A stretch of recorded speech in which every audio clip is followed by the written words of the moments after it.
का किसी प्रकार का किसी जनप्रतिनिधि को, किसी अधिकारी को, कोई मीडिया डोमेन में, पब्लिक डोमेन कोई किसी प्रकार का संकेत नहीं दिया गया। ये चोरी क्यों? प्रदेश के काबीना मंत्री आदरणीय कैलाश विजयवर्गीय जी ने कहा कि हमें पता ही नहीं चला कि कचरा आ रहा है। वो प्रभारी मंत्री है धान। इंदौर के प्रभारी मंत्री आदरणीय मुख्यमंत्री जी है। ये तो मध्य प्रदेश में भारतीय जनता पार्टी पर क्या संकट का बादल गहराता हुआ नजर आ रहा है। दरअसल ये बात इसलिए कही जा रही है क्योंकि मध्य प्रदेश में यूनियन कार्बाइड का कचरा जो है उसको डिकम्पोज करने के लिए सरकार ने जो फैसला किया है, उस सरकार के फैसले के खिलाफ भी पार्टी के तमाम विधायक नजर आ रहे हैं। लिहाजा मध्य प्रदेश में इंदौर शहर, जो कि सबसे देश का स्वच्छ शहर माना जाता है, उस शहर के नजदीक पीथमपुरा में जिस तरीके से मोहन सरकार के द्वारा वहां पर यूनियन कार्बाइड का कचरा डंप करवाया गया है और उसे डिकम्पोज किए जाने की योजना पर सरकार काम कर रही है, इसको लेकर लोगों का ये मानना है कि यदि ये कचरा यहाँ पर डिकम्पोज किया गया तो इससे न सिर्फ भूमि प्रदूषण होगा बल्कि जल प्रदूषण का भी एक गहरा संकट है और इसमें कैंसर जैसी गंभीर बीमारी के पार्टिकल्स हैं जो आम लोगों की जिंदगी को प्रभावित करेंगे। क्योंकि यहाँ पर इंदौर शहर के नजदीक ही यशवंत सागर तालाब है, झील है, जिसका पानी सप्लाई होता है देश के सबसे स्वच्छ शहर इंदौर में। और ऐसे में लोगों की जिंदगी के साथ खिलवाड़ न किया जाए, इसको लेकर के लगातार विपक्ष सरकार को निशाना बनाता हुआ नजर आ रहा है। पार्टी के 10 से 12 विधायक ये लगातार बयान दे रहे हैं कि सरकार को यदि ये डिकम्पोजिशन करनी है तो तमाम जो है वैज्ञानिक यहाँ पर पद्धतियों के द्वारा ही इसका डिकम्पोजिशन किया जाए, जिससे कि जल प्रदूषण, भूमि प्रदूषण ना हो। लिहाजा आपको बता दें कि जीतू पटवारी कांग्रेस पार्टी के प्रदेश अध्यक्ष ये आरोप लगाते हुए नजर आ रहे हैं कि यदि ये डिकम्पोजिशन हुआ, यानी कि वो कचरा यदि वहां पर नष्ट किया गया, तो इसको लेकर के कहीं ना कहीं कई किलोमीटर तक जो है पानी दूषित हो जाएगा और भूमि जो है, सिंचाई योग्य भूमि जो है, कृषि योग्य जो भूमि है, वो भूमि भी उपजाऊ शक्ति उसकी खत्म हो जाएगी। लिहाजा यहाँ पर लगातार सरकार पर निशाना जीतू पटवारी साधते हुए नजर आ रहे हैं। इसके साथ साथ धार से विधायक नीना वर्मा ने, जो कि बीजेपी से संबंध रखते हैं, उन्होंने अपनी पार्टी के दिग्गज नेता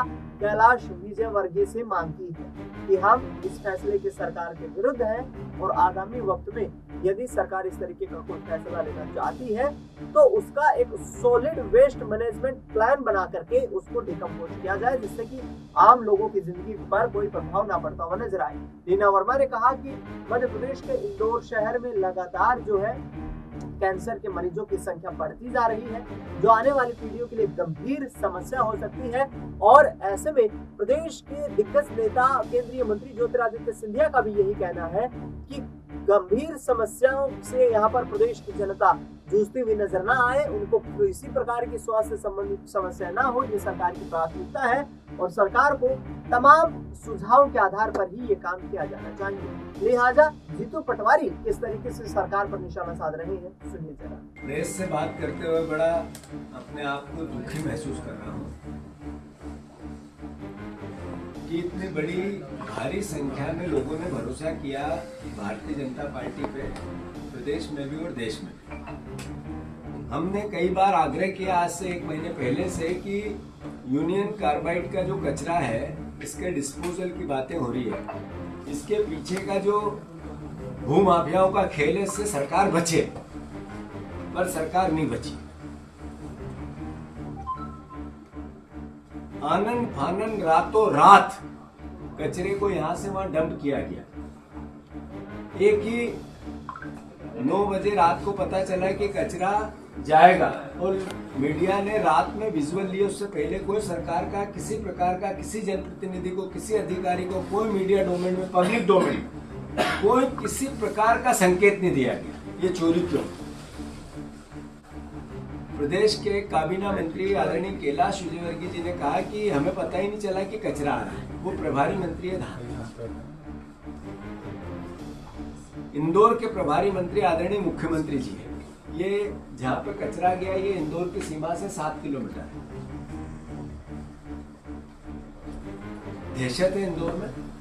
पीथमपुर में, धार में, बेटमा में, देपालपुर में लोग परेशान है। और आज का सबसे बड़ा ज्वलंत मुद्दा है, लोग मोहन यादव को जगाने के लिए खुद को आग लगा। इतनी निर्लज्ज और निकम्मी सरकार है ये कि इसको अपनी तरफ ध्यान आकर्षित पब्लिक कैसे करे, इसके लिए खुद को आग लगा रहे लोग। ये दुख का विषय है।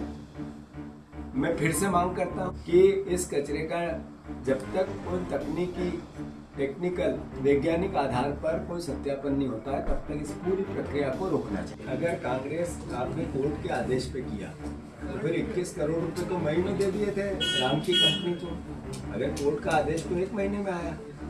फिर दूसरा, अगर आपको कैलाश विजयवर्गीय ने और आपने दोनों ने, मुख्यमंत्री ने कहा कि इसमें से जहर के तत्व समाप्त हो गए तो फिर वहां जाके क्यों जलाया, यही क्यों नहीं जलाया? 121 करोड़ रुपए किस बात के खर्च हो रहे हैं?